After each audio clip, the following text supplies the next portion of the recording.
L'aventure de Léo dans le royaume des prix. Dans un royaume magique appelé le royaume des prix, vivait un garçon curieux nommé Léo. Un jour, le roi lui donna une mission: si tu comprends les secrets du marché et des prix, tu deviendras un véritable chevalier du commerce. Veux-tu relever ce défi? Léo accepta le défi. Première étape, la forêt de l'élasticité.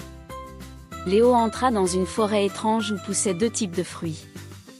Les bonbons fruits. Léo observa et trouva que, quand le prix augmentait un peu, les gens arrêtaient d'en acheter. Une fée expliqua: ces bonbons fruits ont beaucoup de substituts dans le marché. Si le prix monte, les consommateurs choisissent autre chose. Parce que tout le monde a un budget limité. On n'a pas trop d'argent.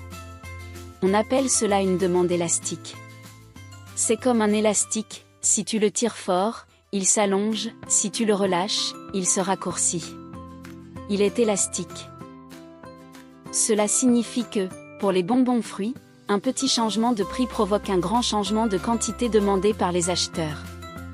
La fée montra une formule magique: si l'élasticité d'un produit est plus de 1, cela signifie que sa demande est élastique, si l'élasticité est moins de 1, sa demande est inélastique, et si l'élasticité est exactement 1, sa demande est élasticité unitaire.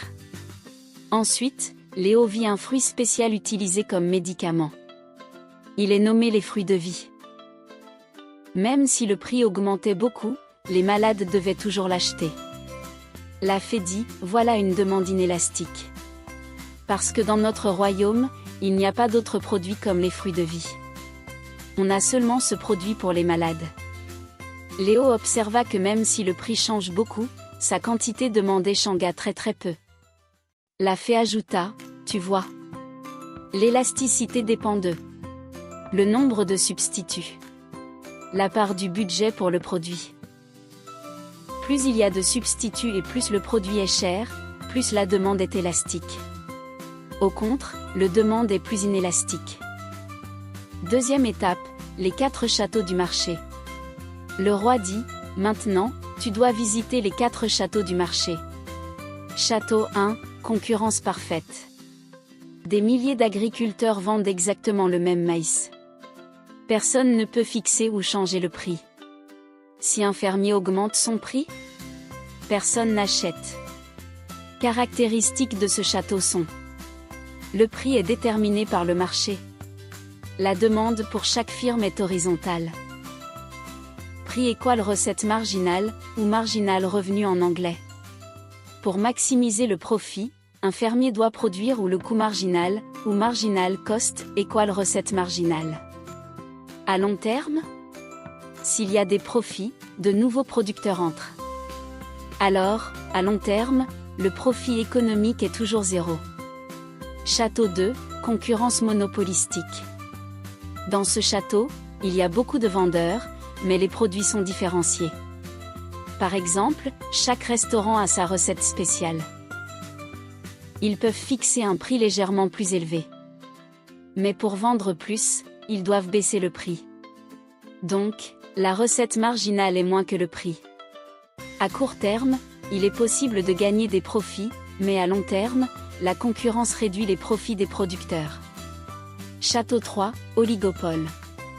Dans ce château, il y a seulement quelques grandes entreprises. Elles s'observent constamment.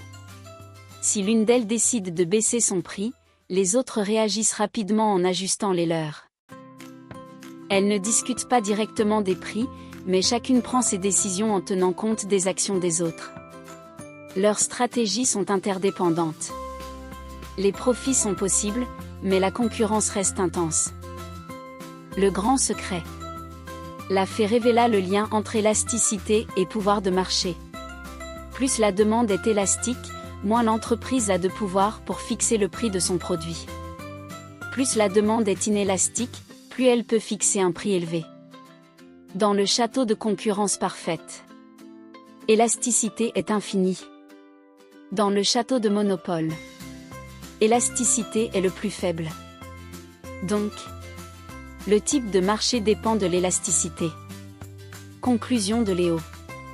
Léo résuma: si la concurrence est parfaite, l'élasticité de demande est le plus fort. Dans le marché monopolistique, l'élasticité de demande est limitée. Dans le marché oligopole, l'élasticité est plus faible que dans le marché monopolistique. Dans le marché monopole, l'élasticité est le plus faible, presque zéro. Et y compris, le secret du marché, ce n'est pas seulement le prix, c'est la réaction des consommateurs au prix. Le roi sourit, tu es maintenant un véritable chevalier de l'économie. Dans la forêt des prix magiques, Léo découvre un secret fantastique. Si le prix monte un tout petit peu, les clients changent vite de jeu. Si la quantité change beaucoup, la demande est élastique, c'est tout. Mais si le prix peut augmenter, que rien ne semble bouger. Marge élastique ou inélastique, tout dépend des consommateurs. S'ils réagissent très vite, le vendeur perd son pouvoir. Coût marginal, recette aussi, cherche le point d'équilibre précis. Quand les deux sont égaux, le profit est au plus haut.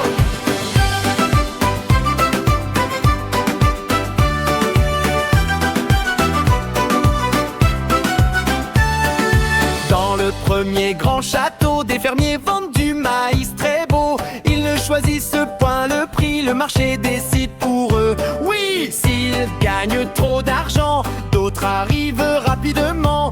À long terme, c'est clair pour tous, le profit devient zéro, pas plus. Dans le château des hamburgers, chaque vendeur est un peu différent. Un peu plus cher, un peu spécial, mais la concurrence reste normale.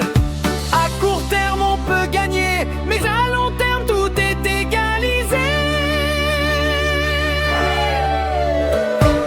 Pas élastique ou inélastique, tout dépend du choix du public. Plus la demande est sensible, moins le vendeur est invincible. Coût marginal, recette aussi, cherche le point d'équilibre précis. Dans chaque marché différent, le pouvoir change avec le temps.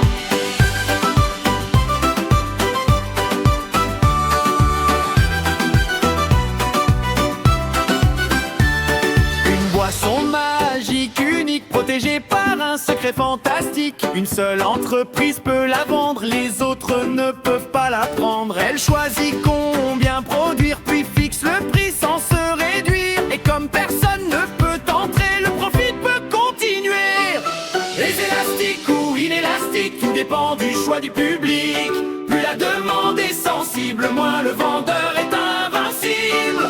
Coût marginal, recette aussi, cherche le point d'équilibre précis. Dans chaque marché différent, le pouvoir change avec le temps.